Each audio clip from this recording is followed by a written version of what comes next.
What happened when a Brooklyn neighborhood policed itself for 5 days? So glad that you asked that question. On a 2-block stretch of Brownsville in April, the police stepped aside and let residents respond to 911 calls.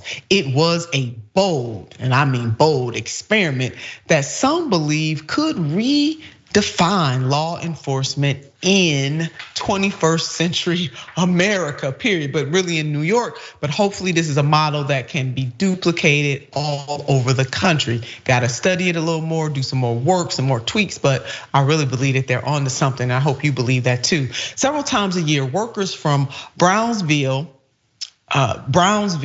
in Violent Out call stand sentry on 2 blocks for 5 days. The police channel all 911 calls from that area to the civilians. Unless there is a major incident or a victim demands an arrest, officers always in plain clothes shadow the workers. Can you believe this? I mean, I'm smiling from ear to ear on this. The civilians have no arrest powers, but they have persuaded people to turn in illegal guns, prevented shoplifting, kept a man from robbing a bodega, and stopped a pregnant woman from hitting a boyfriend who had not bought a car seat and a stroller as he had promised.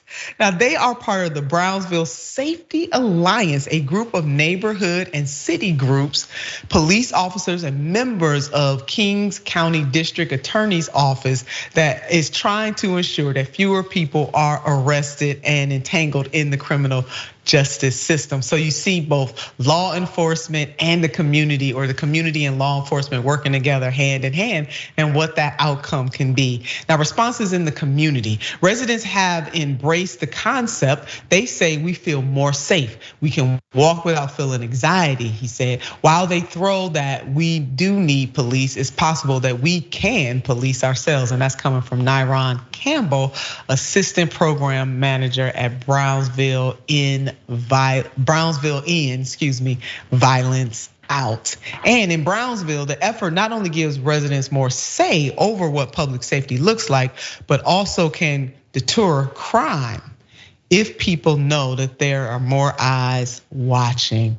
So Max, I mean, this is fabulous, and hopefully this can be scaled up. No, it has to be, tweaked even more to make sure that the civilians are safe. But the fact that police are in plain clothes and working side by side with these community members definitely gives me great hope.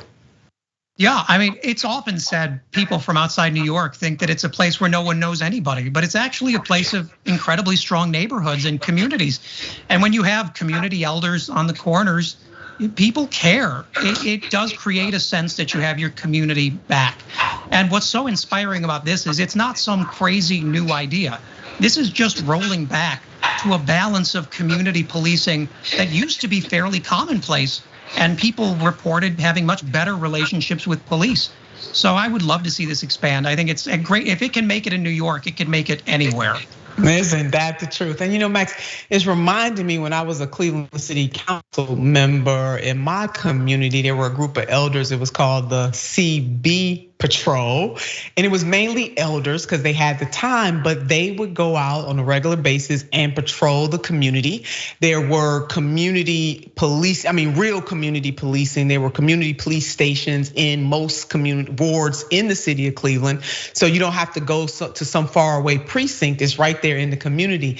And they worked in conjunction with the community police satellite office and would patrol, knock on doors, say hi to neighbors, ask people how they're doing.